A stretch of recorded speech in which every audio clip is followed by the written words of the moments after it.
നിങ്ങൾക്കറിയോ, മഹാനായ ഖുറാത്തങ്ങൾ, അവിടുത്തെ പ്രിയപ്പെട്ട പുത്രൻ ഇമ്പിച്ചിക്കോയത്തങ്ങൾ യഥാർത്ഥത്തിൽ വഫാത്ത് വരെ ഖാദിമായി മാത്രം നമ്മൾ കണ്ട മഹാനാണ്. പിന്നീട് സദസ്സുകൾക്ക് നേതൃത്വം നൽകാൻ ആ ഉപ്പയുടെ പൊരുത്തത്തോടെ ആ മകൻ രംഗത്തുണ്ട്. ഖുറാത്തങ്ങൾ വലിയ പ്രസിദ്ധി ആർജിച്ച മഹാനാണ്. നിങ്ങൾക്കറിയുമോ, താജുല്ലുലമയുടെ അനുസ്മരണത്തിന് ഞാൻ ഒന്ന് എറണാകുളത്ത് പോയി. ആദ്യത്തെ വർഷം അങ്ങനെ എറണാകുളത്ത് പോയപ്പോൾ എറണാകുളത്ത് വെച്ച് 1-ാം ആണ്ട് നടക്കുന്ന ഉറൂസ് നടക്കുന്ന സമയത്ത് എന്റെ പ്രസംഗത്തിന് മുമ്പ് നമ്മുടെ INTUC-യുടെ സംസ്ഥാന സെക്രട്ടറി ഒരു ഉമർക്കയുണ്ട് എറണാകുളം. അദ്ദേഹം 2 വാക്ക് ആശംസിച്ചോട്ടെ എന്ന് പറഞ്ഞു. അങ്ങനെ അദ്ദേഹം ആശംസിക്കാൻ കയറി നിന്നു. അദ്ദേഹം പറഞ്ഞു, താജുല്ലുലമ നമുക്ക് സമ്മാനിച്ചു പോയ മുത്താണ് മഹാനായ ഖുറാത്തങ്ങൾ.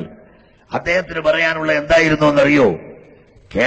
എറണാകുളത്തെ ഒരു മോസ്റ്റ് മോഡേൺ ഫാമിലി, അവർ ഒരുപാട് കാലം കൊണ്ട് ഈ ഉമർക്കയുമായി നല്ല പരിചയത്തിലുള്ളവരാണ്.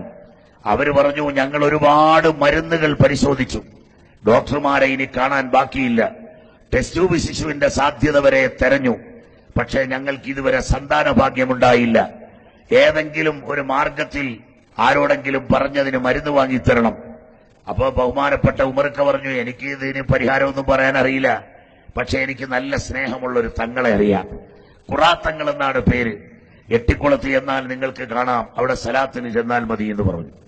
അങ്ങനെ ഇവര് അവിടുന്ന് പറഞ്ഞതുപോലെ എട്ടിക്കുളത്ത് പോയി. അവിടെ ചെന്ന് കാര്യം പറഞ്ഞപ്പോൾ ഒരു കുപ്പി വെള്ളം ചെറിയ സമയത്തൊന്ന് മന്ത്രിച്ച് ഇവരുടെ കയ്യിലേക്ക് കൊടുത്തു. ഇവർക്ക് അതിന്റെ പ്രാധാന്യം അത്ര അറിയാവുന്നവരായിരുന്നില്ല. ഇവര് സാധുക്കളാണ്, അത്ര പരിചയം ഇസ്ലാമിക രംഗത്ത് കൂടുതൽ പ്രവർത്തനങ്ങൾ ചെയ്ത് ഇല്ല. അതുകൊണ്ട് തന്നെ ഇവർക്ക് അപ്പോൾ തന്നെ ഒരു അത്ഭുതമായി, എടാ ഇതേ ഉള്ളോ മരുന്ന്, ഇനി എന്താ മരുന്നുള്ളത്? കാത്തിരുന്നു. നിങ്ങൾ പൊയ്ക്കോളൂ എന്നാണ് പിന്നെ കിട്ടിയത്. അവരിവിടുന്ന് യാത്ര ചെയ്ത് കൊച്ചിയിലെത്തിയപ്പോഴേക്ക് ഇവർ യാത്ര ചെയ്ത് വിഷമിച്ചിട്ടുണ്ട്.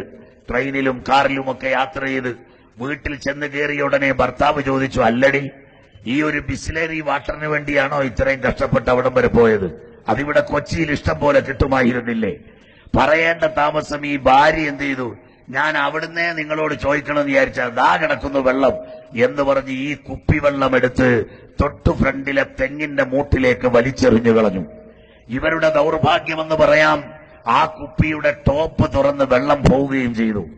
അങ്ങനെ ആ ഒരു സംഭവം ഉണ്ടായതിനു ശേഷം ഇവർ രാത്രിയിൽ കിടന്നു. ഇവരുടെ റൊട്ടീൻ അനുസരിച്ചുള്ള ടൈമിൽ കിടന്നു.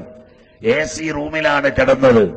ഇവർ രാവിലെ സുബഹി വരെ വല്ലാത്തൊരു രംഗമായിരുന്നു അവരുടെ പരീക്ഷണം. അതെ, ഈ വീട്ടിന്റെ ചുറ്റുഭാഗവും ഇപ്പോൾ ജനിച്ച നവജാത ശിശുക്കൾ ഒരു 100 എണ്ണം ശ്വാസം പിടിച്ചു നിർത്തി ഏങ്ങലടിച്ച് കരയുന്ന രംഗമാണ് ഇവർക്ക് രണ്ടുപേർക്കും അനുഭവപ്പെട്ടത്. ഇവർ രണ്ടുപേരും കെട്ടിപ്പിടിച്ച് വിറച്ച് സുബഹി വരെ കിടന്നു. ആരോടുമൊന്നും മിണ്ടാൻ വയ്യ, ആരോടുമൊന്നും പറയാൻ വയ്യ. വല്ലാത്ത കരച്ചിലാണ് 4 സൈഡിലെ വീട്ടിന്റെ ഭിത്തിക്ക് താഴെ നിന്ന് കേൾക്കുന്നത്. 100 കണക്കിന് കുഞ്ഞുങ്ങൾ കരയുകയാണ്.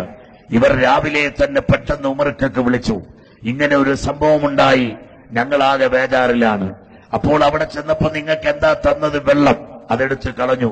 ഞങ്ങൾ വിചാരിച്ചു ഈ ഒരു കുപ്പി വെള്ളത്തിനാണോ അവിടം വരെ പോയത്, ഞങ്ങൾക്ക് വേറെ മരുന്നൊന്നും തരാത്തതുകൊണ്ട് ഞങ്ങൾ ചെയ്തു പോയതാണ്. അല്ലാ, ഈ പണി ചെയ്തെങ്കിൽ ഇനി പരിഹാരമില്ല. നിങ്ങൾ അങ്ങനെ പറയരുത് ഉമർക്ക, എന്തെങ്കിലും പരിഹാരം. ജാഹിലായ എനിക്ക് പറ്റൂല, നിങ്ങൾ എട്ടിക്കുളത്ത് ആ തങ്ങളെ തന്നെ കണ്ടേ പറ്റൂ. അങ്ങനെ ഇവർ അടുത്ത സലാത്തിന് എട്ടിക്കുളത്ത് വന്നു. മഹാനായ ഖുറാത്തങ്ങളെ കണ്ടു, ഈ വിഷയം പറഞ്ഞു. തങ്ങൾക്ക് സങ്കടം വന്നു. തങ്ങൾ ചോദിച്ചു, നിങ്ങൾ എന്താണ് ആ കാണിച്ചത്?